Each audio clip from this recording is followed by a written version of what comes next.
Bismillahirrahmanirrahim. Assalamualaikum warahmatullahi wabarakatuh.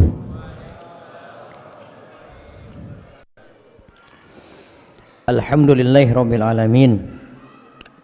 Hamdan katsiran thayyiban mubarakan fi kama yuhibbu rabbuna wa yardah. Wa asyhadu an la ilaha illallah wahdahu la syarikalah. Wa asyhadu anna Muhammadan abduhu wa rasuluh. Allahumma salli ala nabiyyina Muhammad wa ala alihi wa man tabi'ahum bi ihsan ila yaumiddin. Allahumma inna nas'aluka ilman nafi'a wa rizqan thayyiban mutaqabbala. Allahumma inna nas'aluka imanan la yartad wa na'iman la yanfad wa murafaqata Muhammad sallallahu alaihi wasallam fi a'la jannatil khuld. Segala puji kita panjatkan pada Allah. Salawat serta salam semoga tercurah pada junjungan kita Nabi Agung, Nabi yang mulia, Nabi kita Muhammad sallallahu alaihi wasallam. Para jemaah, bapak dan ibu-ibu sekalian yang semoga Allah Subhanahu wa taala rahmati dan Allah berkahi. Pada kesempatan malam hari ini kita akan membahas pembahasan seputar takdir. Beberapa poin nanti kita bahas. Yang pertama, pengertian dari takdir, lalu rahasia di balik takdir, dan takdir terkait dengan masalah rezeki. Dalam sebuah doa, walaupun doa ini panjang, Nabi sallallahu alaihi wasallam itu di dalam potongan doanya itu berdoa begini. Wa as'aluka an taj'ala kulla qada'in qadaitahu li khaira. Dan aku mohon kepadamu ya Allah, setiap takdir yang engkau tetapkan untukku itu adalah baik. Dan aku mohon kepadamu ya Allah, setiap takdir atau ketetapan yang engkau tetapkan untukku itu adalah baik. Nanti kalimat ini kita quote dan jadikan bagian dari pembahasan kita pada malam hari ini. Ada istilah qada dan ada istilah qadar. Maka sering kita dalam masalah rukun iman itu menyebut beriman kepada qada dan qadar. Secara ringkas dari pendapat-pendapat para ulama, qada itu artinya ketetapan. Ketetapan Allah yang diketahui dan dikehendaki oleh Allah. Sedangkan qadar itu adalah ilmu Allah mengenai sesuatu yang terjadi di masa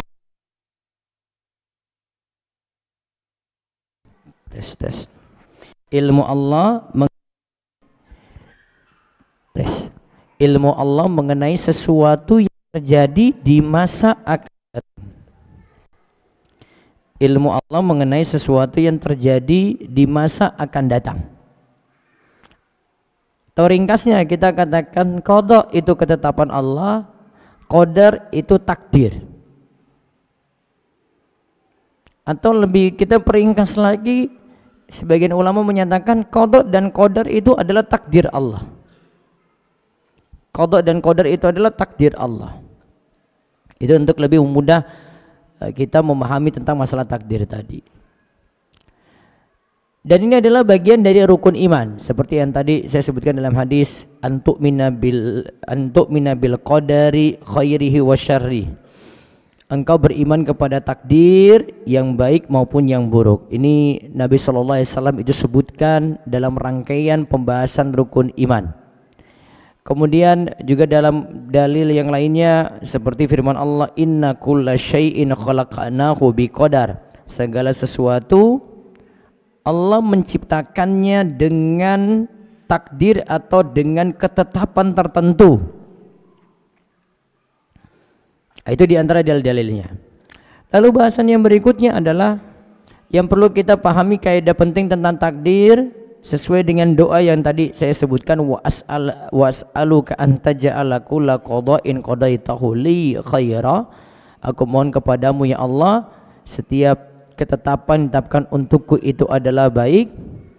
Kaidah yang perlu kita pahami, seluruh perbuatan Allah itu baik. Coba diperhatikan dua rincian berikut ini. Kita bahas takdir dari Allah yang menetapkan.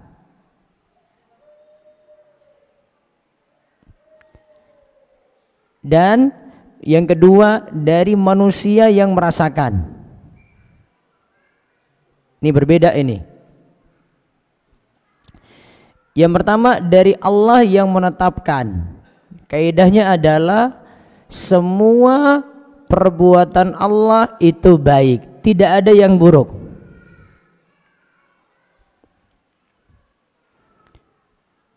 Dalam hadis Nabi SAW katakan, wasyarru laisa ilaik, dan kejelekan itu tidak disandarkan padamu.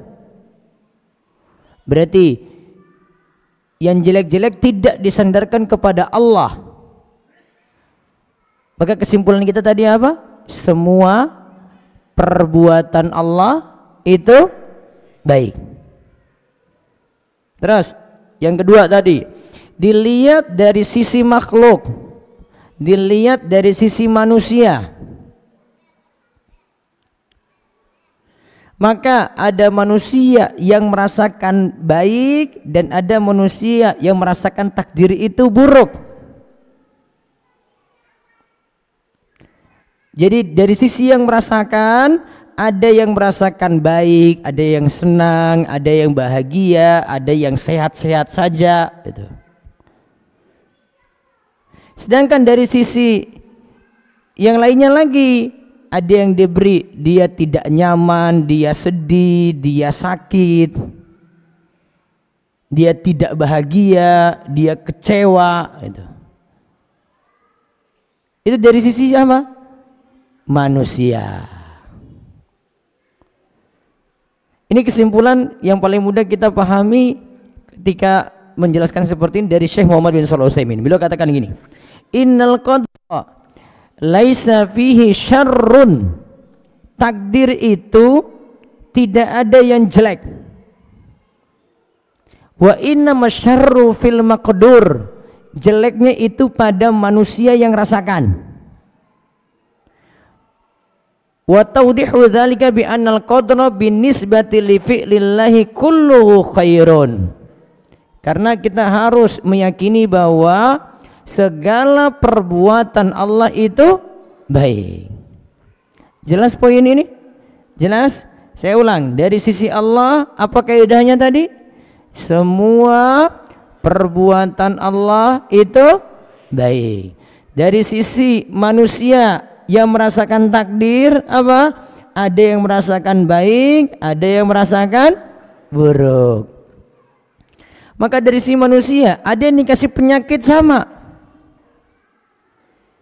ada yang sehat-sehat, dia nyaman-nyaman aja. Kamu sakit apa?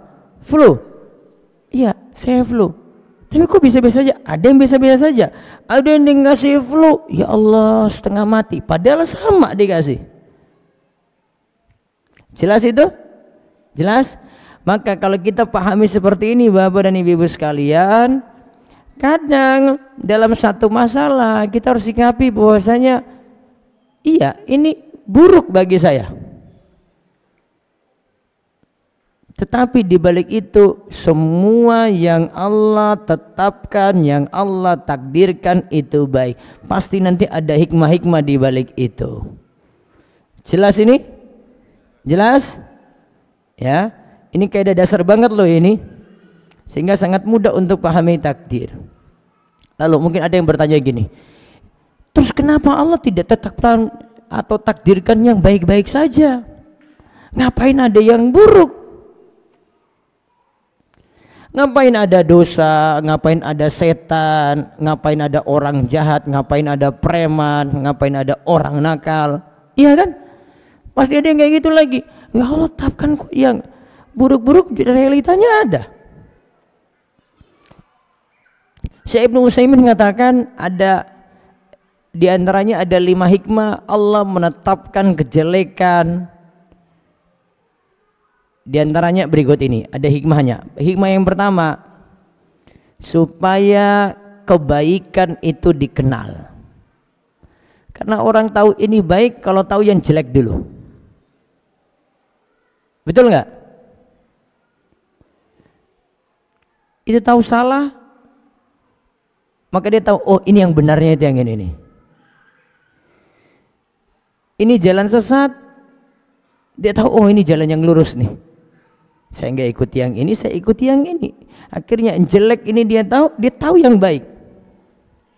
Kebaikan itu dikenal. Dia tahu ini ada orang saleh, itu ada orang ahli maksiat itu. Kebaikan akhirnya dikenal. Terus yang kedua, adanya kejelekan, adanya sakit, adanya musibah, supaya kita itu menyandarkan diri kepada Allah, yaitu tawakal. Maka kadang kan kita itu khawatir ketika keluar rumah, ya tugasnya tawakal aja. Makanya ketika keluar rumah kita baca Bismillahi tawakkaltu 'alallah, la haula wala quwata illa billah. Sudah jalan. Aduh, kalau saya pas nanti di jalan kecelakaan gimana? Sudah tawakal aja. Akhirnya mengajarkan kita untuk tawakal. Nanti kalau ketabrak orang gimana? Tawakal aja. Mobil saya nanti diserempet gimana? Tawakal aja. Kalau saya masuk rumah sakit gimana? Tawakal aja. Akhirnya kita tawakal, ada pahala lagi di situ. Yang ketiga kata Syekh Ibnu Utsaimin, ini di halaman 12 dari buku saya ini, dikatakan supaya manusia itu bertobat kalau dia terjerumus dalam dosa atau maksiat. Akhirnya ada orang-orang yang bertobat.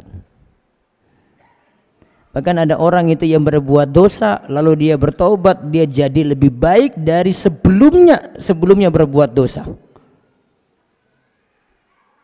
Jadi ada orang kayak gitu. Walaupun ada orang yang berbuat dosa, buat dosa terus. Tapi ada orang yang dulu buat dosa, buat maksiat, dia taubat, akhirnya dia lebih baik daripada sebelumnya. Itu adanya dosa di situ hikmahnya. Supaya ada apa? Orang-orang yang bertaubat. Terus yang keempat, banyak meminta perlindungan kepada Allah. Supaya kita itu banyak meminta perlindungan kepada Allah. Kita tahu adanya setan, kita baca ta'awudz. A'udzubillahi minasyaitonirrajim. Kita masuk kamar mandi, kita baca apa? Allahumma inni a'udzubika minal khubuthi wal khaba'ith. Kita pagi sore ada zikir untuk lindungi dari berbagai macam gangguan. Bismillahirrahmanirrahim, la yadurum asmi syai'un fil ardi wala fis sama wa huwas samiul alim. 3 kali. Ada bacaan itu. Itu bacaan-bacaan perlindungan. Nabi SAW pernah mengajarkan pada Abu Hurairah, ketika Abu Hurairah diajarkan oleh setan bahwasanya kalau mau dapat perlindungan dari setan sampai subuh, bacalah ayat kursi. Ada bacaan lagi yang ngajarin setan. Tapi setan di sini ngajarin itu, setelah itu Abu Hurairah tanya pada Nabi, itu betul enggak? Itu baru kali itu setan itu benar tuh. Kata Nabi SAW. Diajarkan ayat kursi, bacaan lagi. Ini bacaan-bacaan perlindungan. Maka adanya yang buruk-buruk mengajarkan kita untuk ta'awudz tadi, minta perlindungan kepada Allah Subhanahu wa taala.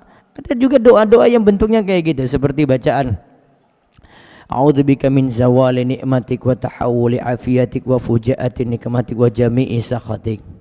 Allahumma inni a'udzubika min zawali ni'matik. Ya Allah, aku minta perlindungan kepadamu dari hilangnya nikmat.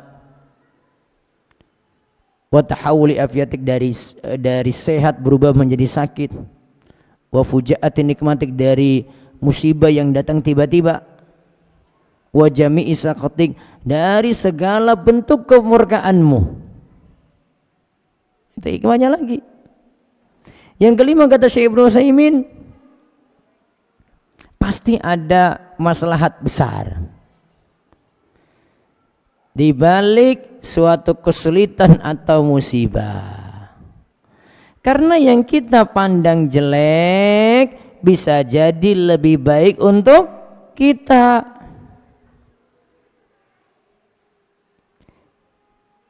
Sebaliknya, yang kita pandang baik bisa jadi itu buruk bagi kita. Apa dalilnya? Al-Baqarah 216. Allah katakan, wa asa an takrahu syai'an wa huwa khairul lakum. Boleh jadi kamu membenci sesuatu padahal ia amat baik bagimu. Wa asa an tuhibbu syai'an wa huwa syarrul lakum. Boleh jadi juga kamu menyukai sesuatu padahal itu jelek bagimu. Wallahu ya'lamu wa antum la ta'lamun. Allah itu maha tahu sedangkan kamu itu tidak tahu. Maka di sini jadi standar baik dan buruk itu bukan dari manusia. Standar baik dan buruk itu yang nilai adalah Allah. Ingat itu. Karena kadang Allah itu tetapkan sesuatu yang baik untuk kita lewat sesuatu yang kita benci. Allah tetapkan sesuatu yang baik untuk kita, yang tentukan untuk baik untuk kita itu Allah. Lewat sesuatu yang kita benci. Dan kadang sebaliknya. Jadi standar baik sesuatu itu siapa yang tentukan? Allah. Maka kalau dalam doa, ya, jangan kita itu berdoa. Kalau istilah Ibnul Qayyim ini, Ibnul Qayyim katakan, kalau kita itu berdoa, jangan doanya itu kita dikte Allah, itu nggak boleh. Ya Allah, ini yang paling baik untuk saya ya Allah. Jangan kalimatnya kayak gitu. Ya Allah, kalau ini terbaik untukku menurutmu.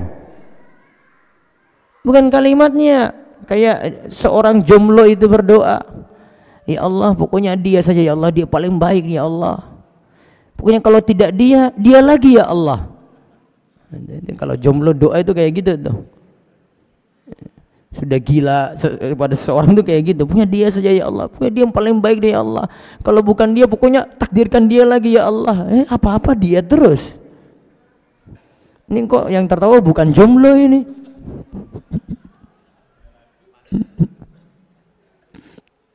Kok yang tertawa bawa Pak Cemen ini, bawa Pak Cemen. Hah? Oh, gentleman, jadi gentleman. Masya Allah. 4 berarti gentleman itu. Jadi kita pakai standar Allah. Ya. Jadi nggak boleh dikta Allah, nggak boleh. Ya Allah, pokoknya kayak gini saya nggak bisa bilang ya Allah, pokoknya kayak gini saya nggak bisa, nggak boleh itu. Karena kita nggak tahu yang terbaik untuk diri kita sendiri. Yang tahu terbaik untuk kita siapa? Allah. Dan nanti bisa renungkan kalimat ini, nanti coba lihat pada doa sholat istikharah. Isinya kayak gitu. Kalau minta itu, ya Allah yang terbaik menurutmu, menurut Allah, bukan menurut kita. Bukan kita agung-agungkan kita. Ya Allah, pokoknya ini yang terbaik menurutku ya Allah.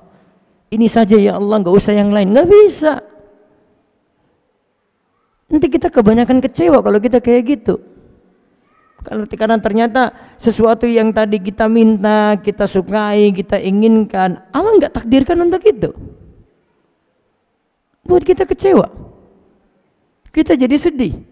Beda kalau kita jadikan yang kita minta itu yang Allah takdirkan. Ya Allah, ini kalau memang terbaik untukku. Oh, kalau wujud doanya itu pasti itu yang terbaik untuk kita. Kalau itu memang tidak terbaik, Allah akan sulitkan itu. Makanya ada pelajaran dari sholat istikharah dan doanya itu, kita itu sebenarnya disuruh milih dulu baru sholat istikharah. Jadi ada dua pilihan, milih dulu. Sholat istikharah itu untuk apa? Apa Pak? Sholat istikharah untuk apa? Hah? Menentukan pilihan. Pilihan apa? Hah? Meyakinkan pilihan. Iya, milih apa? Oh, kok jodoh terus kamu? Jomblo ya? Hah? Jomblo? Betul? Iya? Betul nggak? Oh iya, sudah kelihatan dari mukanya sebenarnya. Ya salam. Ya.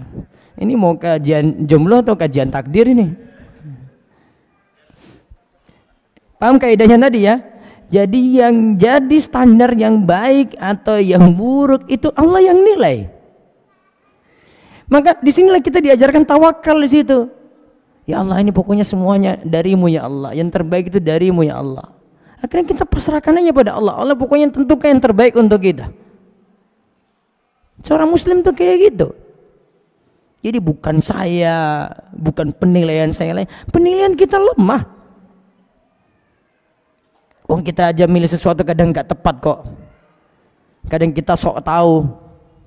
Milih obat A, milih obat B. Dokter juga bukan. Milih juga pakai feeling. Yang milih itu hitung ini apa ini? Pas ujian akhir nasional. Coba. Dia nggak tahu kalau itu baik untuk dia. Apa ngaruhnya? Hitung ini A, B, C, D, pulang-ulang. Tiap ujian kayak gitu lagi. Rumus kepepet itu namanya. Perlu tahu itu baik untuk dia, nggak tahu. Itu pun kalau jawabannya tepat. Kalau tepat cuma beruntung aja. Oh, ini pas aja, untung-untungan, nasib-nasiban aja. Jadi ingat kaidah ini baik-baik. Itulah hikmah-hikmah kenapa ada kejelekan, ada dosa, ada musibah, ada penyakit, ada yang disempitkan rezeki. Jelek-jelek tadi itu diantaranya 5 ini. Kalau mau memahami lebih jauh, nanti di pembahasan buku ini ada 16 hikmah di balik musibah. Itu lebih rinci lagi. Insya Allah nanti yang mau dapat buku ini ada kuis nanti. Bukan kuis, yang mau bertanya. Kalau nggak bertanya nggak usah. Jomblo juga boleh bertanya. Nah terus setelah kita pahami ini baik-baik, kita kaitkan dengan rezeki. Oke, saya bahas satu perkataan dari ulama terkemuka yaitu Imam Ibnul Qayyim. Imam Ibnul Qayyim ini punya kaidah yang bagus sekali untuk kita pahami takdir, untuk kita itu pahami rezeki. Tapi sebelumnya rezeki itu apa? Rezeki itu apa? Semua pemberian Allah. Bisa kita maknai seperti itu, sesuatu yang kita manfaatkan baik diperoleh dengan usaha kita atau tanpa usaha. Ada nggak rezeki tanpa usaha? Ada nggak? Apa? Bernafas. Iya kan? Tanpa usaha. Ada rezeki dengan usaha. Dia kerja jam 8 atau jam 7 masuk kantor, pulang sore. Itu usaha. Bisa jadi nanti ada yang dari jalan yang halal, ada dari jalan yang haram. Kita dituntut cari yang halal. Namun ini kaidah penting untuk pahami rezeki kita masing-masing. Imam Ibnul Qayyim katakan gini. Di halaman 117 dari buku ini beliau katakan, fokuskanlah pikiranmu untuk memikirkan apapun yang diperintahkan Allah kepadamu. Ini belum masuk inti kalimat ya. Nanti saya beritahu kalau masuk inti kalimatnya. Jangan menyibukkan dengan rezeki yang sudah dijamin untukmu. Berarti rezeki itu sudah ada jaminan kita masing-masing. Gak usah khawatir. Yang penting sudah kerja, rezeki sudah dijamin. Yang masalah itu gak kerja. Sudah gak kerja, harap-harap rezeki lagi. Kalau sudah gak kerja terus harap rezeki, biasanya orang lain yang ngasih.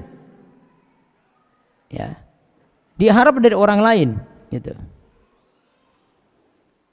Karena rezeki dan ajal, kata Ibnul Qayyim, itu sudah dijamin. Ajal sudah ada jaminannya, rezeki juga sudah ada jaminannya. Artinya ajal kita itu kapan itu sudah ada ketentuannya, rezeki juga sudah ada ketentuannya.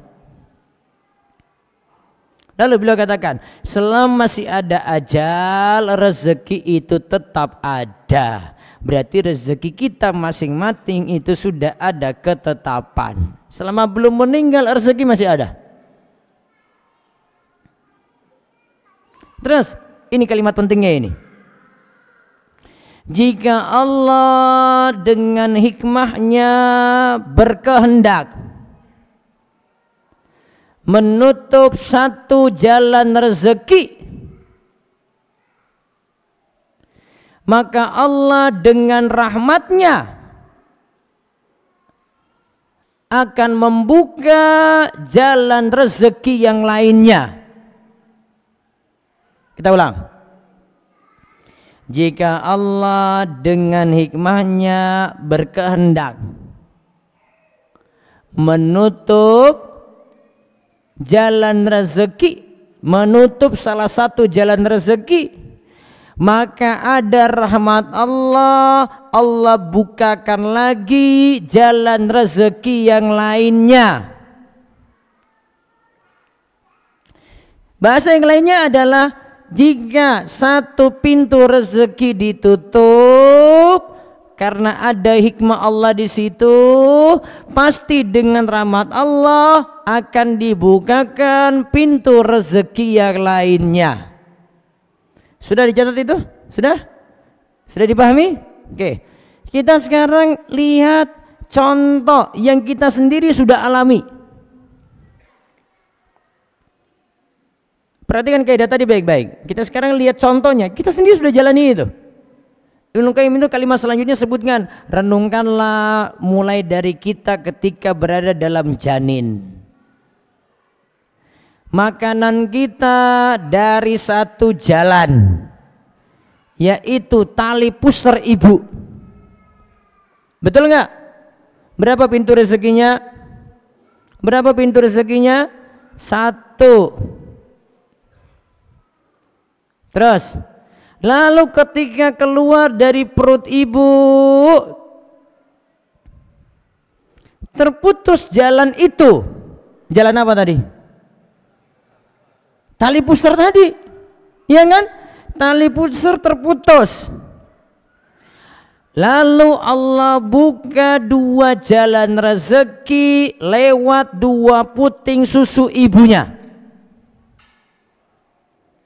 Allah mengalirkan untuknya di dua jalan itu, dia dapat rezeki yang lebih baik, lebih lezat. Itulah rezeki susu murni yang lezat. Berapa tadi? Satu tertutup toh? Terbuka berapa? Terbuka berapa? Dua. Sudah jalani itu belum? Sudah.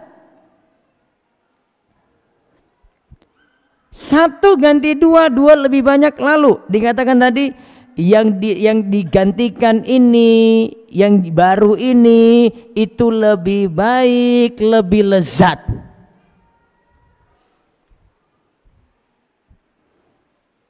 Terus lanjut lagi. Gak selamanya lewat puting susu ibu. Sampai berapa tahun? 2. Ketika masa menyusui habis,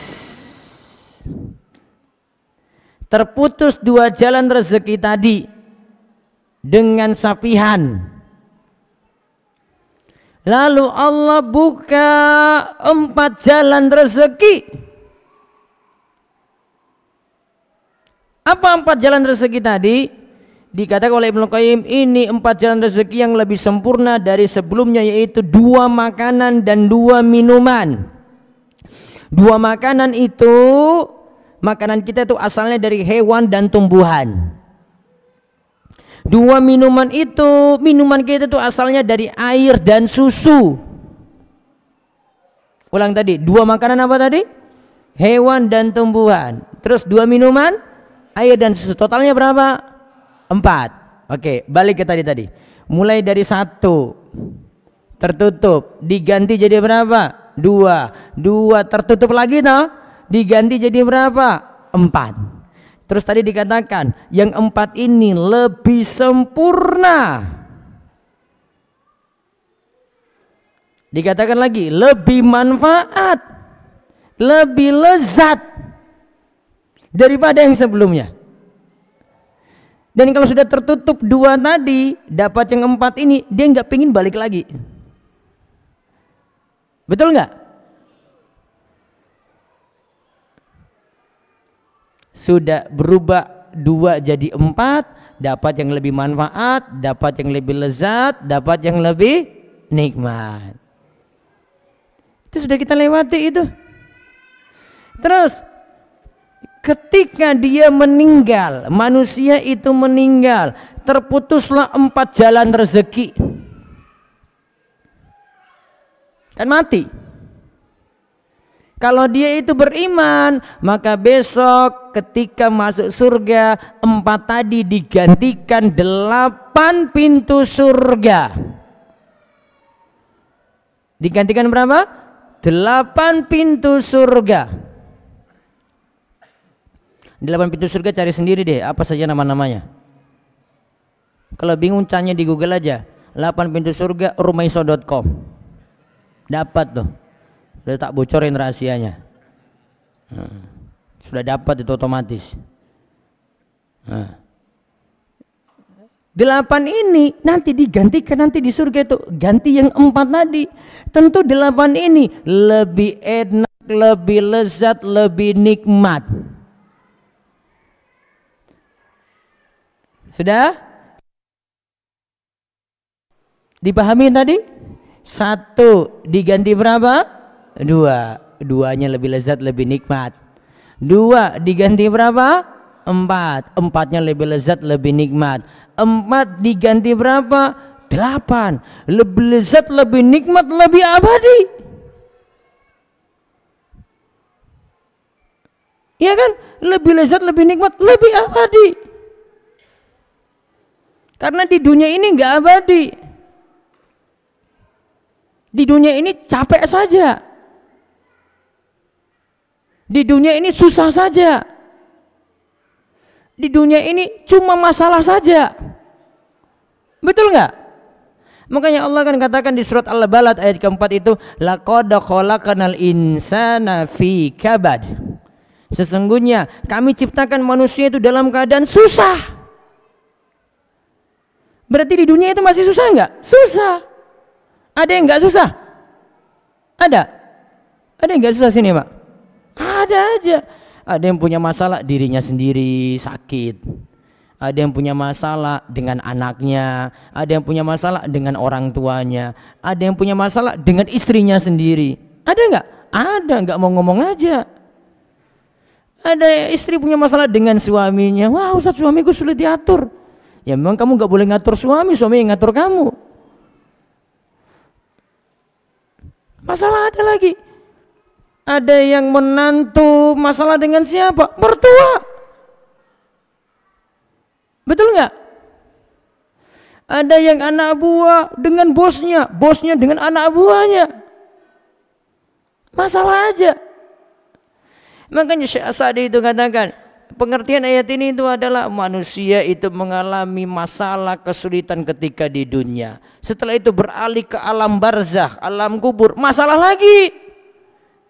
Mati itu nggak selesaikan masalah, Pak. Apa masalah di alam kubur? Apa? Ada masalah nggak? Itu belum tentu senang-senang di kubur. Jadi kalau ada yang orang berpikiran pendek, saya mau selesaikan hidup saya pengen ini semuanya berakhir. Belum berakhir. Kamu mati bunuh diri pun belum berakhir. masuk kubur lagi. Kubur ketemu malaikat Munkar Nakir, ditanya lagi itu. Ada kubur juga yang disempitkan, ada kubur yang dilapangkan. Ada kubur yang terang, ada kubur yang gelap. Ketika sudah dalam kubur, dibangkitkan lagi pada hari kiamat di padang mahsyar, masih ada masalah? Masih. Masalah terus. Terus masalahnya berhenti kapan? Masalah berhenti kapan, Pak? Cuma ada di surga saja, tidak ada masalah lagi, cuma ada kebahagiaan, bisa istirahat tenang, bisa bahagia.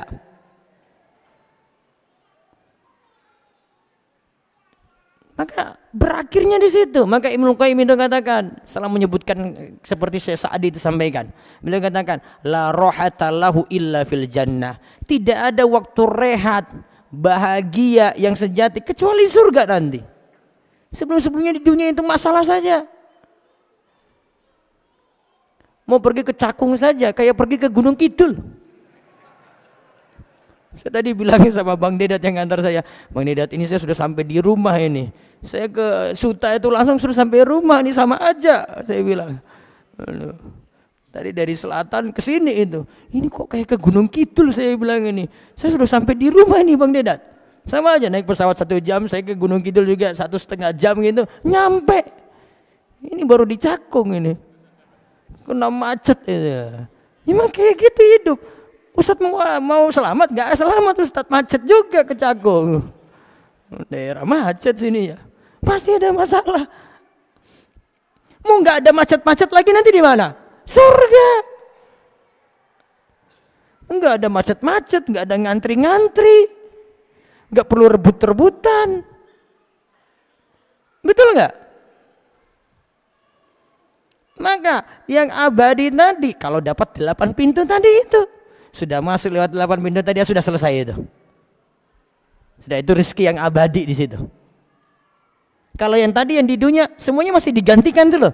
1 diganti 2, 2 diganti 4, 4 diganti 8. Kalau sudah dapat 8 lewat 8 pintu ini masuk surga, sudah abadi itu, nggak ada yang ganti-ganti lagi tuh. Selesai. Kalau di dunia masih tergantikan. Maka yang cerita tadi itu menunjukkan dunia sementara semua tuh. Tali pusar sementara tuh. Puting susu ibu sementara tuh. 2 makanan, 2 minuman sementara kan. Itu sementara semua tuh. Ditinggalin tuh. Sudah ditinggalin gak mungkin balik lagi. Saya mau balik lagi ke puting susu ibu. Gak bisa.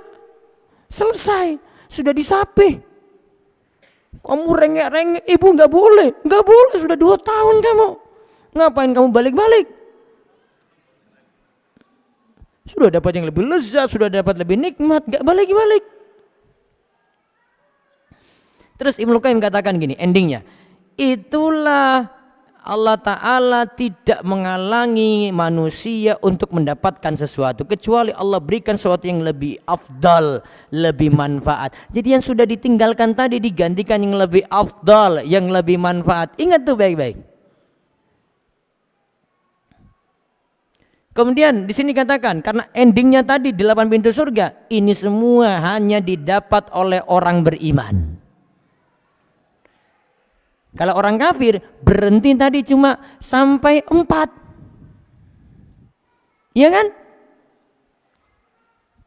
Orang kafir cuma berhenti 4 saja tadi. Kenikmatan dunia saja. Orang beriman sampai 8. Karenanya Allah menghalanginya dari bagian yang rendahan dan murah. Orang beriman gak dapat yang rendahan kayak gitu saja, yang dunia saja rendahan. Orang beriman dikasih yang abadi, yang kekal abadi, yang kebahagiaannya sejati, yang 8 pintu tadi. Allah tidak rela hal tersebut untuk orang beriman, karena orang beriman dapat yang lebih baik. Wal akhiratu khairul laka minal ula. Dan akhirat, negeri akhirat lebih baik daripada kehidupan yang pertama di dunia. Dia dikasih bagian yang mulia dan dia nanti dapat bagian yang berharga. Jadi yang mulia dan berharga itu nanti kenikmatan di akhirat. Kita balik ke kaidah memahami rezeki. Tadi yang di awal yang disebutkan Ibnul Qayyim, berarti yang kita alami tadi itu benar kan yang dikatakan oleh Ibnul Qayyim di awal tadi dah? Satu pintu rezeki ditutup dengan hikmah Allah, maka apa tadi? Dengan rahmat Allah akan mendapatkan pintu rezeki yang lain. Ini sebenarnya hibur kita bagi yang gagal usaha. Rezekinya ditutup lah. Gak usah khawatir. Yang penting sudah tutup ini, kerja lagi. Yang punya harapan untuk dapat ini, akhirnya nggak dapat. Nanti dia kakaknya mikir-mikir bagi waris, bapak sudah meninggal. Kakaknya ambil semua sertifikat. Bukan cerita sinetron itu. Dunia nyata itu, Pak. Kakaknya sudah pegang semua sertifikat nih. Yang harusnya harta bapaknya itu dibagi pada si kakak dan adik-adiknya. Tapi kakak rebut semua. Adik-adiknya gimana? Nonton aja. Sakit nggak? Sakit nggak? Di posisi itu sakit. Sakitnya di mana? Sini. Dia lihat kakaknya ambil semua itu, ya Allah. Adik-adik protes, Kak gimana Kak bagi waris? Enggak, sudah saya ini. Waktu kakaknya pergi kemana kek? Adik-adik enggak dikasih. Tertutup enggak pintu rezekinya? Tertutup. Maka ingat lagi pernyataan ini, ingat lagi peristiwa tadi, itu tertutup, masih ada pintu rezeki yang lain. Aduh tapi Ustadz kecewa kami, sudah tahan saja. Karena namanya sabar itu kan nahan diri walaupun dalam keadaan sakit.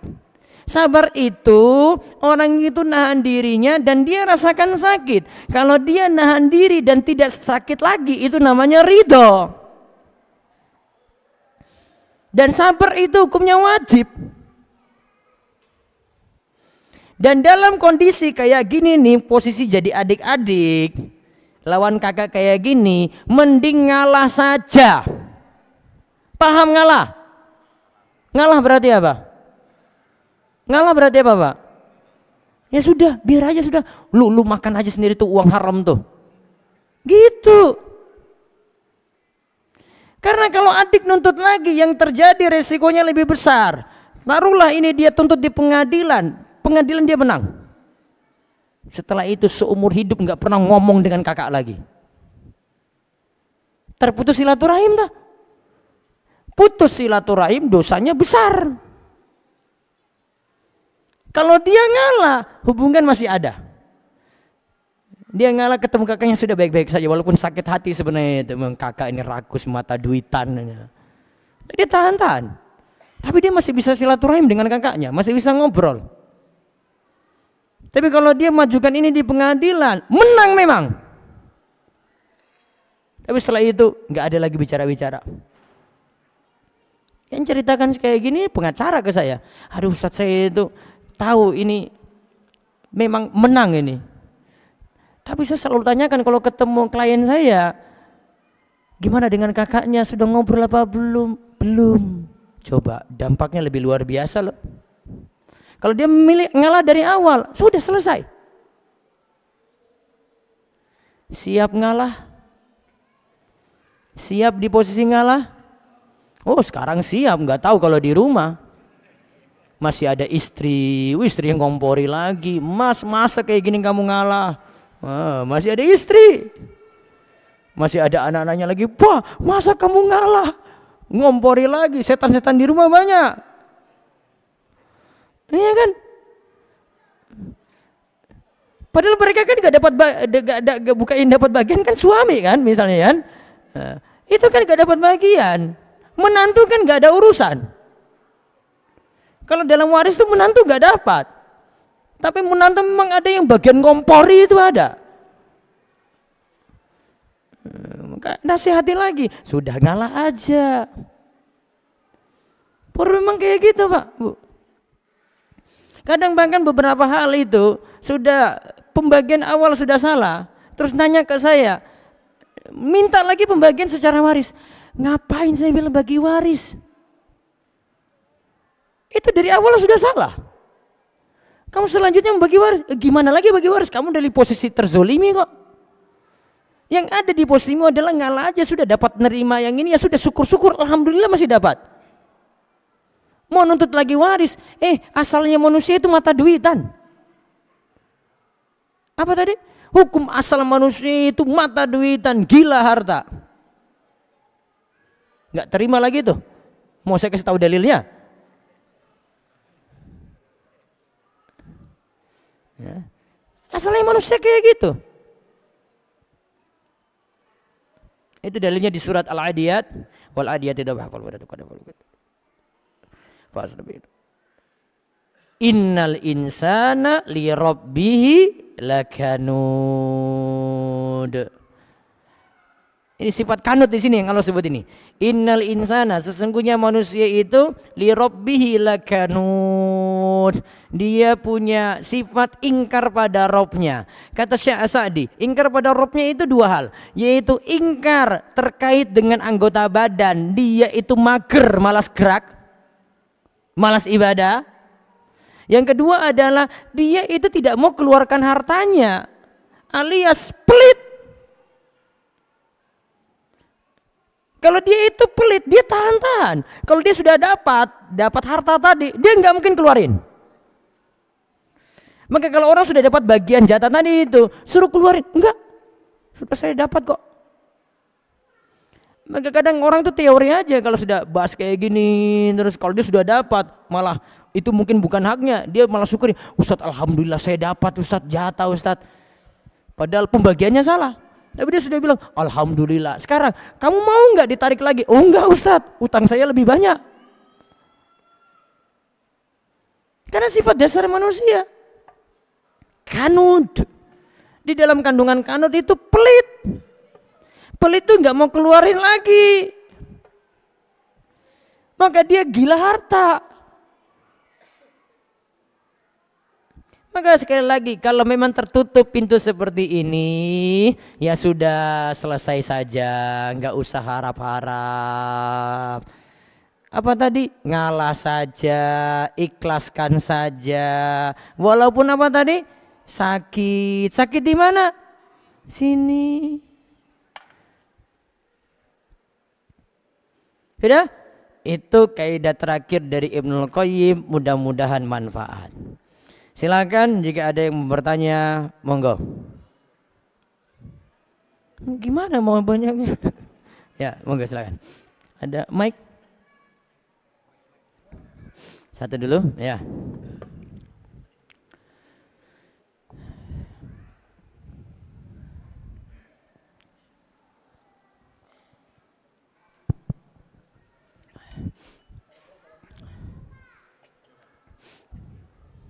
Oh ini tulisan.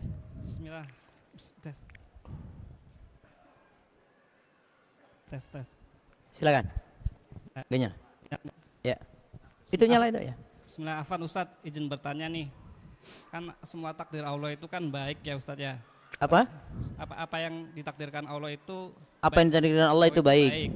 Pertanyaannya ada, apakah orang yang mati bunuh diri itu takdir Allah Ustadz? Nah, kembali ke tadi pembahasan. Allah menetapkan kejelekan tadi itu loh.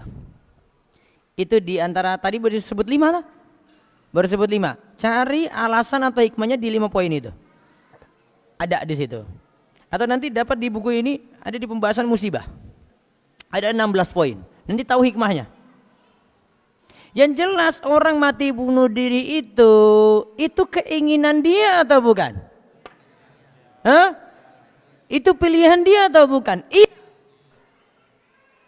Itu dulu dipahami.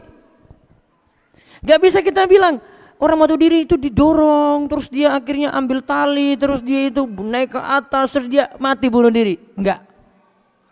Tetap ada pilihan manusia. Itu dipahami dulu. Maka di akhirat dia dihukum karena pilihannya.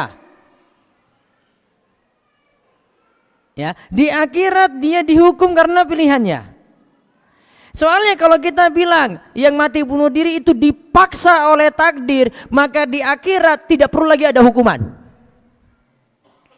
Kan di akhirat cuma kok kamu mati bunuh diri? Allah sudah memaksa saya dengan takdirnya. Maka tidak ada neraka lagi. Nggak ada yang masuk neraka lagi karena semua alasan dengan takdir. Itu sama seperti orang maksiat di dunia, ketangkap selingkuh. Pak, kenapa kamu selingkuh? Wah, sudah takdirnya, Pak. Wah, enak aja. Ada yang nyolong sendal di masjid ketangkap. Pak, kenapa kamu ngambil sendal kayak gitu? Ya, sudah takdirnya ya, Pak. Gimana lagi? Ya, orang gak jadi nangkap. Dan di sini nanti ada bahasan tidak boleh beralasan dengan takdir untuk maksiat. Ingat ya, tidak boleh beralasan dengan takdir untuk maksiat. Itu nanti orang itu seenaknya saja buat maksiat dengan alasan yang tadi saya sebutkan. Jelas? Oke, baik, ini dipelajari lagi. Nanti kajian lengkapnya ada di YouTube Rumah TV. Bisa dilihat bahasa lengkapnya itu. Satu lagi, sisi belakang sana. Belakang itu yang maju putih. Pokoknya sampai buku ini habis baru berhenti pertanyaan.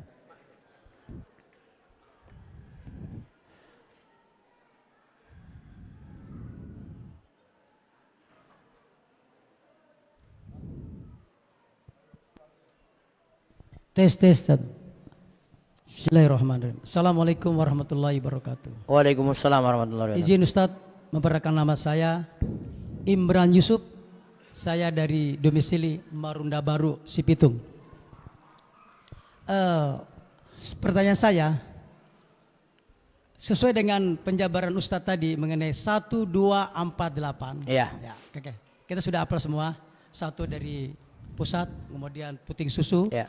kemudian 2 hewani dan tumbuh-tumbuhan, kemudian air dan susu, kemudian 8 surga, pintu surga. Jadi kita sebagai orang awam muslim, kami atau saya, bagaimana supaya kita bisa menyikapi untuk mendapatkan dari 1, 2, 4 dan Kalau 1, 2, 4 itu sudah dialami. Tinggal 8 aja itu. Iya kan? 1 sudah dialami belum? Sudah. 2 sudah belum? Sudah. 4 sudah belum? Sudah, lagi nikmati kok. Sisa berapa? Yang pintu 8. Terus?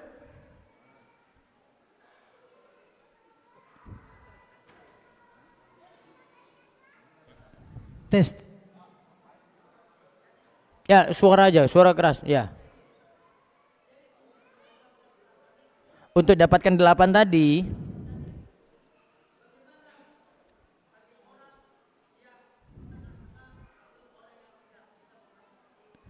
oke.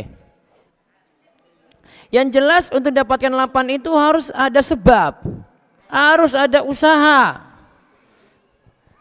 Maka tadi 8 tadi itu enggak saya sebutkan pintu-pintunya apa. Nah sekarang saya jawab ini ya. Oke. Ya. 8 ini aslinya ini adalah amalan-amalan. Maka untuk masuk 8 ini bisa jadi karena amalan itu ada yang masuk 8-8-nya tinggal dia pilih. Dan ada yang masuk sesuai dengan amalannya. 8 ini ya, lihat. Nanti lengkapnya nanti cari di website saya. Saya nggak cantumkan di buku ini. Pintu sholat. Berarti amalannya apa? Sholat. Yang kedua, pintu ar-royan. Amalannya apa? Puasa. Pintu sodakoh. Berarti amalannya apa? Sedekah, zakat. Masuk sini ya. Nafkah, masuk sini. Kemudian yang keempat, pintu jihad. Amalannya apa? Jihad fisabilillah. Terus yang kelima, pintu haji. Naik haji. Sudah 5 ya. Nah, 5 ini sebagian rukun Islam nih. Iya nah? Ini rukun Islam ini. Kecuali jihad. Terus yang keenam, pintu dikenal dengan pintu aiman. Pintu aiman ini adalah untuk orang yang masuk surga tanpa hisab, tanpa siksa. Terus yang ketujuh, pintu para ulama sebut dengan al-kadziminal ghaidha wal 'afina 'anil nas. Pintu bagi orang yang nahan marah dan memaafkan orang lain. menahan marah dan memaafkan orang lain. Sudah 7. Pintu yang ke-8 ini para ulama ikhtilaf. Ada yang katakan pintu birrul walidain, berbakti pada orang tua.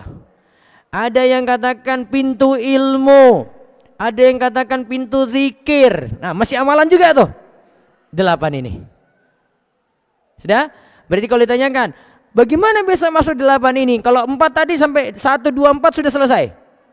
Sekarang bagaimana masuk 8 ini? Lakukan 4 amalan ini. Tapi untuk 8 ini memasukinya harus pakai kunci. Dan kuncinya harus pas. Ya no, ada kunci bisa jadi nggak pas loh. Betul nggak? Jadi kan pakai kunci bawa ke motor lainnya nggak bisa. Sama-sama kunci. Maka ada kunci tapi kuncinya harus pas. Yaitu kuncinya adalah kalimat tauhid la ilaha illallah. Akidahnya harus benar. Baru bisa dapat 8. Ya, bisa dapat 8 tadi itu. Tanpa kunci tadi nggak bisa masuk. Jadi kalau dia itu sudah berbuat syirik, nggak bertobat sampai mati, nggak mungkin masuk 8. Nggak usah kita bahas lagi. Maka punya kuncinya, kuncinya harus pas, ya nah, baru silakan pilih 8 pintu ini sesuai amalan. Bisa jadi ada orang yang punya amalan 8 ini semuanya, dia tinggal pilih masuk lewat pintu mana saja. Seperti kisahnya Abu Bakar As-Siddiq. Nabi SAW menceritakan tentang dia. Nabi katakan orang yang punya amalan kayak ini nih, itu bisa milih 8 pintu mana saja. Abu Bakar As-Siddiq. Gitu Pak. Cukup? Nah ini hadiah ini. Terus. Ya kanan saya ini. Ya nanti jomblo di sini. Bismillah. Assalamualaikum warahmatullahi wabarakatuh. Waalaikumsalam warahmatullahi wabarakatuh. Afwan Ustaz mau bertanya terkait judulnya kan di sini takdir dari Allah semua baik. Saya ingin menanyakan kiat-kiat bagaimana, karena tadi manusia pada hakikatnya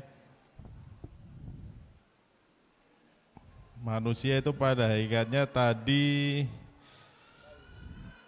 kadang merasa sedih, suka, kecewa dan macam-macam dalam menyikapi takdir. Kiat-kiat agar kita bisa menata hati bahwa semua takdir Allah itu baik. Itu yang pertama. Ya. Yang kedua Ustadz, Allah sudah menentukan jodoh, maut, rezeki kita 50.000 tahun sebelum penciptaan bumi dan langit. Gimana konsep doa bisa merubah takdir itu? Terima kasih Ustadz. Dua-duanya itu kunci jawabannya satu. Sebenarnya satu konsep lagi yang tadi saya belum sampaikan. Takdir itu jadi rahasia Allah. Takdir itu jadi rahasia Allah. Yang namanya rahasia, manusia tahu atau tidak? Maka Allah itu katakan la yus'alu amma yaf'alu wa hum yus'alun. Allah itu tidak ditanya apa yang Allah perbuat. Jadi kita nggak usah banyak tanya tentang takdir. Tapi manusia itu yang ditanya, kamu amalanmu apa? Maka Allah yang berbuat tidak perlu ditanyakan takdirnya yang Allah perbuat itu. Kok kayak gini? Nggak boleh. Yang ditanya siapa? Kamu punya amal apa manusia? Maka kalau kita tahu ini kaidah dasar, takdir itu rahasia Allah, maka takdir kita di masa akan datang kita nggak tahu. Jadi nggak usah sedih, nggak usah kecewa, karena yang besok-besok kita belum tahu. Tugas kita mikir saat ini saja. Apa mikir saat ini? Saya sekarang amal aja deh. Saya kuatkan dengan doa, nyambung dengan doa tadi. Nah sekarang doa ini, ya doa ini kita bisa pahami seperti penjelasan dari Ibnu Qayyim ketika menjelaskan hadis la yaruddul qadara illa doa. Tidak ada yang dapat menolak takdir kecuali doa. Pengertiannya di situ adalah Ibnu Qayyim katakan gini. Kalau doa itu ada, minimal musibah atau penyakit itu jadi ringan. Artinya kalau tidak berdoa musibah tetap berat. Itulah bedanya orang yang berdoa dengan tidak. Kadang ini musibahnya sama. Si A dapat musibah yang sama, si B dapat musibah yang sama nih. Tapi si A berdoa, si B tidak berdoa. Si B menghadapi musibah ini berat, si A lebih ringan. Karena sebab apa? Itulah diantara pengertian doa mengubah takdir.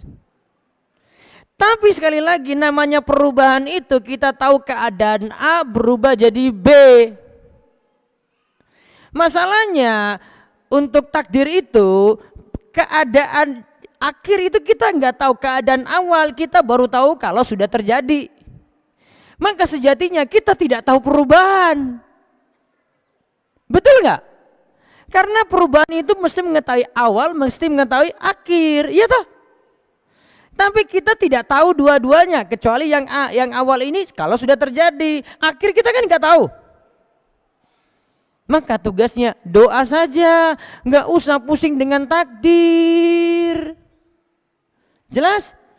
Dengan doa kalau punya masalah akan diperingan. Beda kalau tidak berdoa saat itu. Jelas ini? Oke, nanti dalami lagi ada di sini.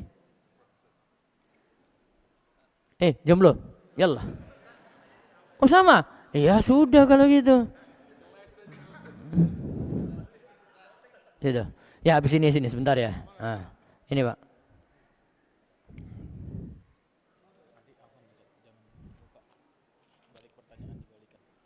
Hah? Iya siap. Langsung aja Pak. Sinyalnya mungkin nggak nyampe. Keras aja ya. Ini masalah rezeki, ya.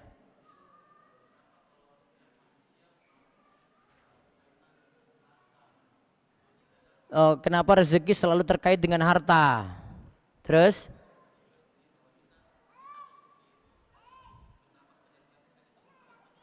Iya. Iya.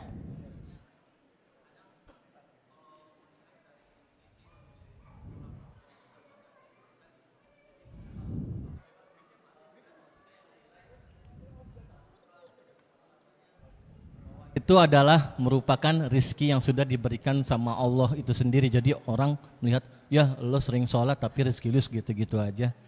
Kayak ya, jadi intinya kenapa orang itu anggapannya rezeki itu selalu dengan harta aja, taib, gitu ya? Itulah anggapan standar orang kafir.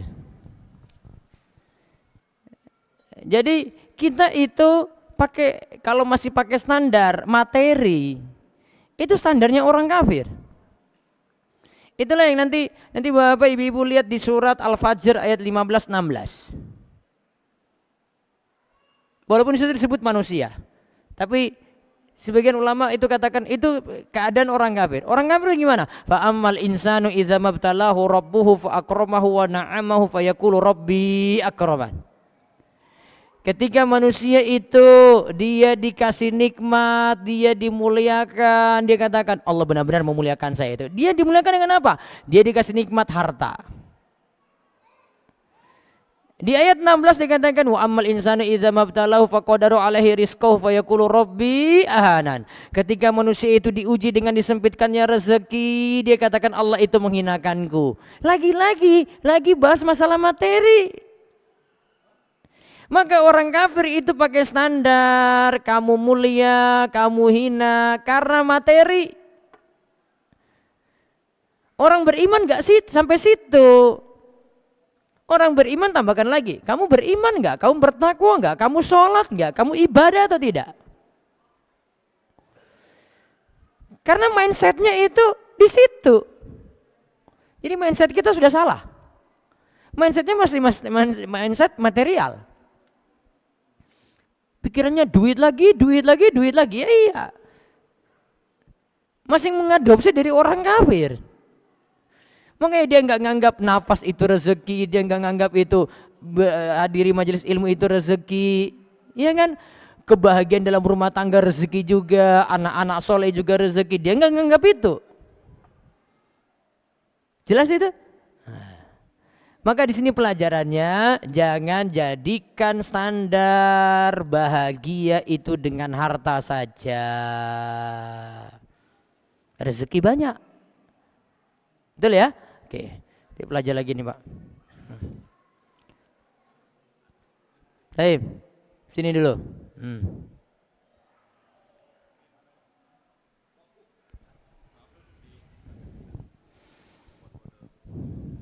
Aduh, Awad.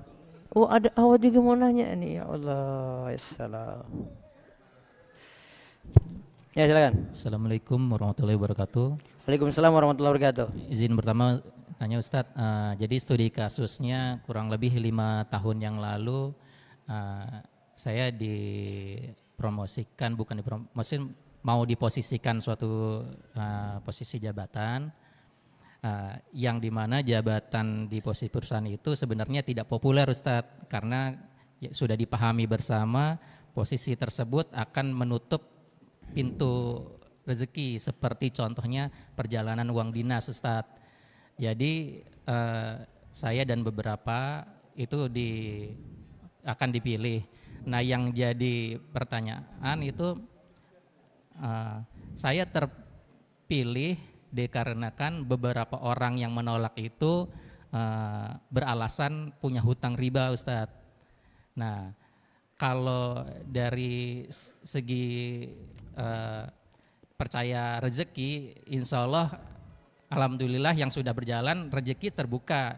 Tapi yang saya tanyakan, kalau misalkan saya sakit hati karena orang tersebut menolak posisi tersebut karena hutang riba, apakah itu saya termasuk tidak ikhlas dengan takdir Allah? Apa saya ingkar mungkar karena manajemen melindungi orang yang berhutang riba gitu Ustadz? Oke, jadi posisi itu ambil atau tidak? Akhirnya saya yang dapat Ustadz, karena saya tidak memiliki berarti hutang. jenengan pintu rezekinya berkurang? Kalau secara di posisi jabatan tersebut berkurang, tapi yang benar kata Ustadz bilang, jika pintu rezeki tertutup, Allah bukakan pintu rezeki yang Masih lain. ada pintu rezeki yang lain lagi. Iya, kalau misalkan saya sakit Sekarang hati, pelajarannya itu nggak usah mikir teman, mikir rezeki sendiri aja, dan tidak usah banding-bandingkan dengan dia. Wong tadi dia juga rezekinya masalah kok, ya kan? Tapi dari utang riba, ya ngapain mikir dia? Cuekin dia aja. Maka satu sifat lagi yang harus dimiliki untuk orang memahami rezeki biar hidupnya tenang. Masa bodoh. Paham masa bodoh? Cuekin dia aja. Hidup jadi tenang. Justru kalau kita mikir-mikir dia terus, oh dia gini, biarin aja. Urusan dia nanti dia pindah ke bagian yang lain untuk dia dapat ini, biarin aja. Mikir diri sendiri aja. Oke? Ya, semoga Allah lapangkan rezekinya. Jazakallah khair Ustaz. Baik, sekarang selanjutnya kuis. 1. Siapa yang jomblo tadi? Ih, kok jomblo sama jomblo saling fitnah ya? Kapan mau nikah? Secepatnya. Emangnya ada yang mau sama kamu? Ini. Mudah-mudahan takdirnya segera dapat jodoh. Itu juga jomblo ini. Sama. Jangan senang aja, carilah. Hah? Jomblo juga? Pertanyaan berarti untuk kamu. Coba jelaskan tadi yang pintu rezeki tertutup terus terbuka lagi pintu yang lainnya. Gimana ceritanya tadi itu?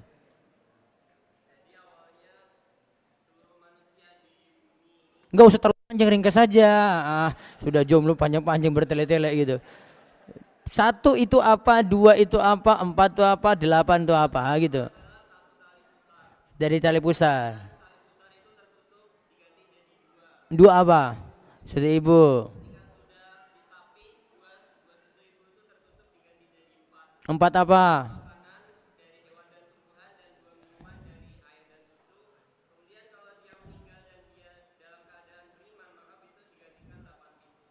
Delapan pintu surga apa? Gak hafal, nanti cari itu. Ini Terus tadi ada yang mau nanya mana? Sebelah sini. Ah, ini. Nanya.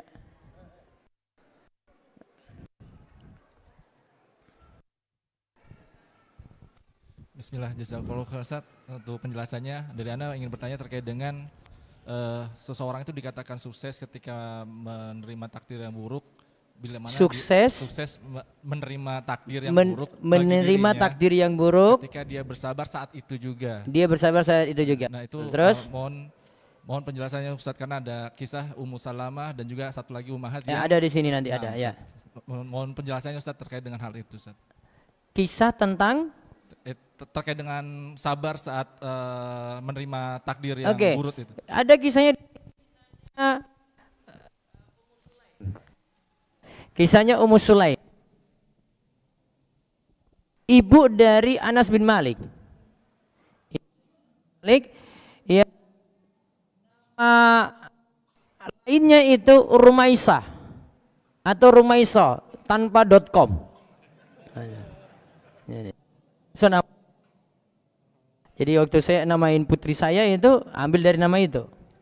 Nah, Muslim itu ketika putranya meninggal dunia saat Abu Tolha itu pergi, dia nerima keadaan itu langsung. Jadi seperti dalam hadis dikatakan as-sabru inda sadmatil ula, sabar itu ketika kejadian pertama, sabar ketika itu, dia langsung terima. Bukti dia menerima hal ini apa? Suaminya pulang, dia nggak ceritakan itu pada suami.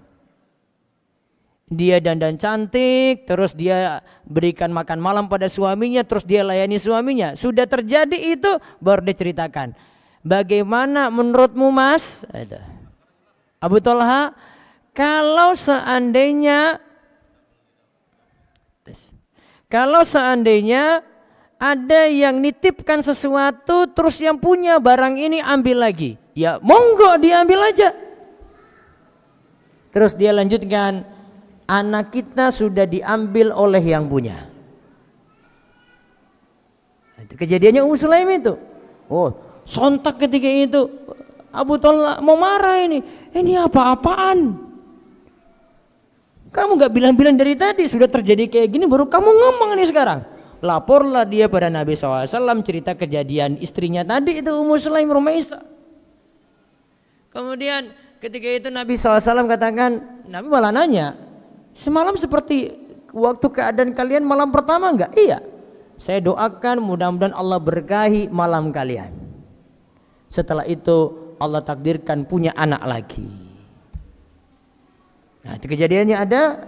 Nah, peristiwanya di sini. Nanti dibaca lebih lengkap. Monggo. Ah, satu sini lagi. Ah, Pak di belakang sana, Pak. Ah. Ahwat mau nanya. Hah? Ibu-ibu, bagaimana mic sampai atas? Iya, kasih mic dulu kalau gitu. Maaf. Ini saya baca yang lewat tulisan dulu. Apakah kelak di surga kita dapat semua dalam pintu surga? Tadi ada yang cuma dapat satu pintu saja, ada yang bisa dari banyak pintu langsung.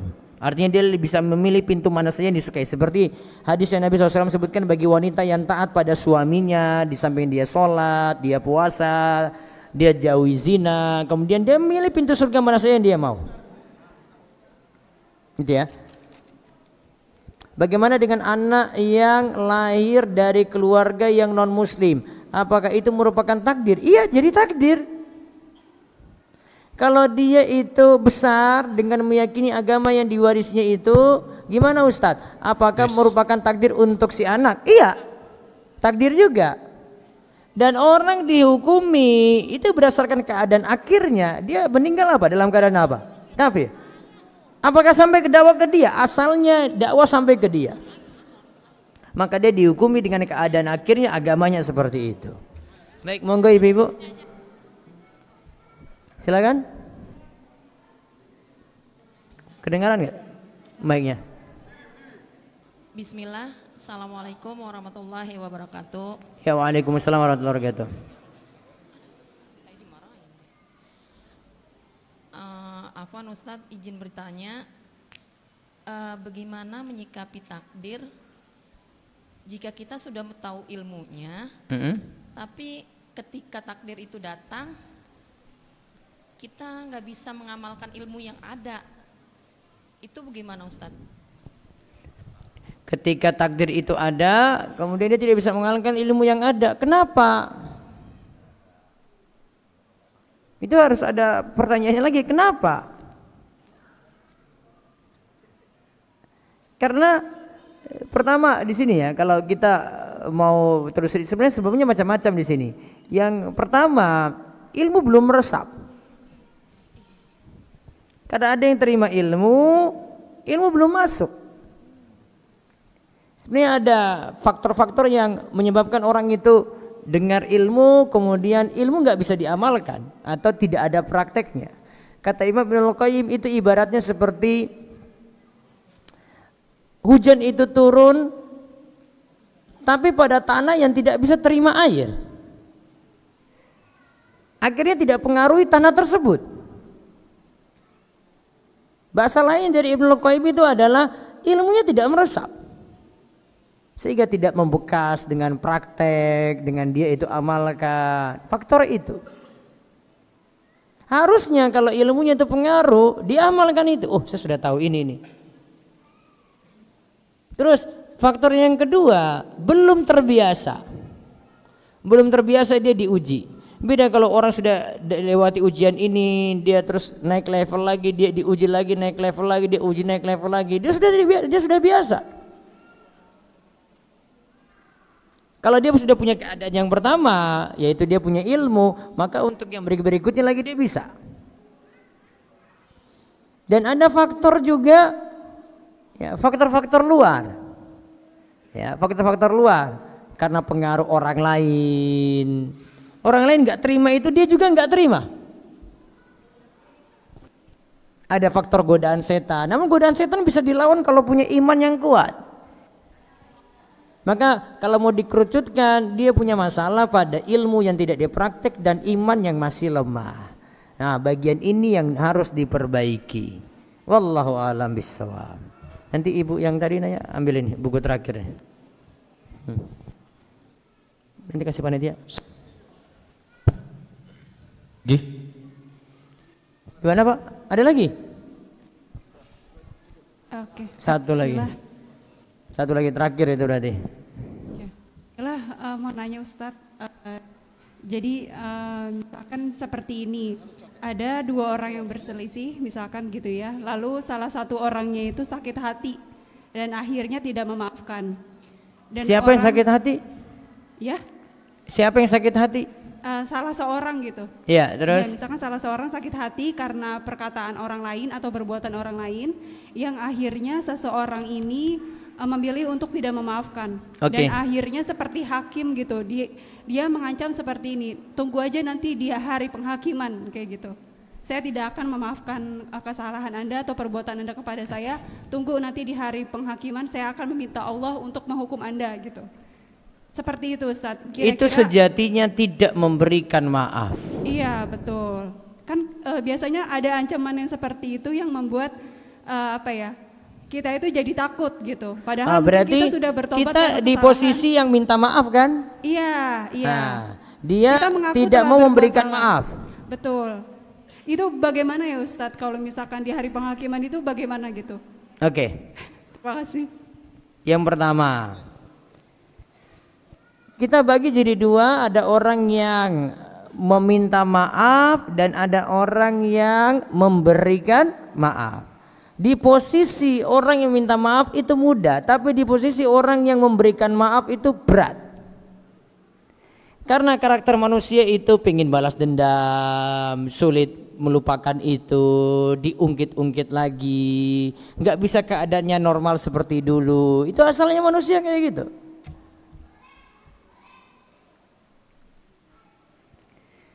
Maka di posisi memberikan maaf ini berat.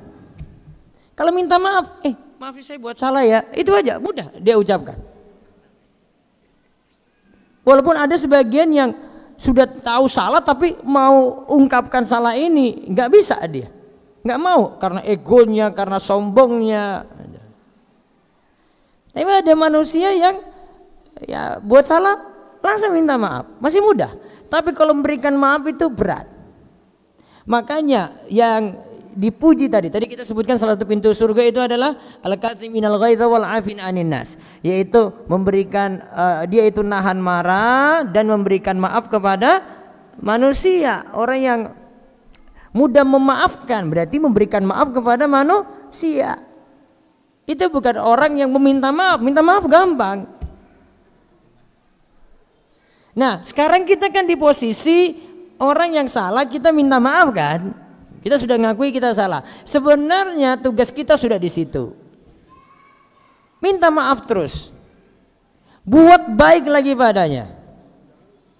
Sapa dia. Beri dia sesuatu, kasih dia hadiah. Karena dengan orang itu beri hadiah, orang jadi senang. Tahadu tahabbu, kata Nabi SAW, berilah hadiah maka kalian itu saling mencintai. Maka tugasnya berusaha hubungannya itu baik-baik saja. Jadi minta maafnya dia lakukan sebab yang lainnya lagi. Pokoknya ketemu, saya ingin ketemu, saya ucapkan salam, kalau jumpa saya sapa gitu. Walaupun akhirnya dibalas kenapa? Yang itu nggak mau ngobrol, salam nggak dijawab, hadiah ditolak. Pokoknya sudah berusaha dulu. Urusan dia tidak beri maaf sampai mengancam kayak tadi, sudah itu urusan dia dengan Allah besok di akhirat. Artinya dia itu orang yang tidak mau maafkan. Kita di posisi orang yang buat salah, minta maaf dan lakukan sebab-sebab yang seperti tadi saya sebutkan. Wallahu a'lam bishawab. Untuk bahasan kita ini apa, Dek? Surat. Sejak hijrah ujian tidak menyenangkan dan bertubi-tubi. Ya, satu kalimat saja di sini. Masalah hidup itu pasti ada ujungnya.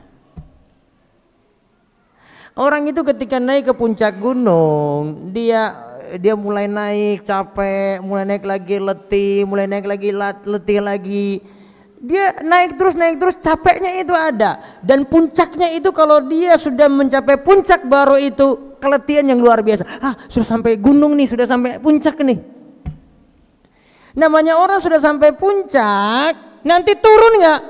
Atau di puncak terus? Turun nggak? Turun. Maka masalah itu ada ujungnya. Nanti sampai puncak memang itu lagi masa capek-capeknya itu. Ujian tuh kayak gitu. Maka Imam Syekh As-Sa'di itu katakan ketika bahas yang tadi Al-Fajr ayat 15-16 yang tadi saya sebutkan, dia katakan dari sini juga kita dapat simpulkan bahwasanya kehidupan itu kalau mau dilihat masalah-masalah yang ada itu sejatinya ya, itu tidak berlangsung terus menerus, pasti ada ujungnya. Nggak boleh kita nganggap masalah itu ada terus menerus, nggak boleh. Itu pasti ada akhirnya. Badai pasti berlalu.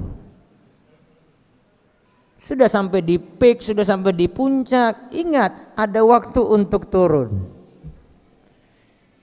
Kalau kita itu masih kuat itu pasti diuji terus sampai di atas tuh. Oh masih mampu lagi, diuji lagi sampai di puncak tuh. Oh belum nyampe nih. Sudah paling maksimal. Oh sudah sampai puncak berarti.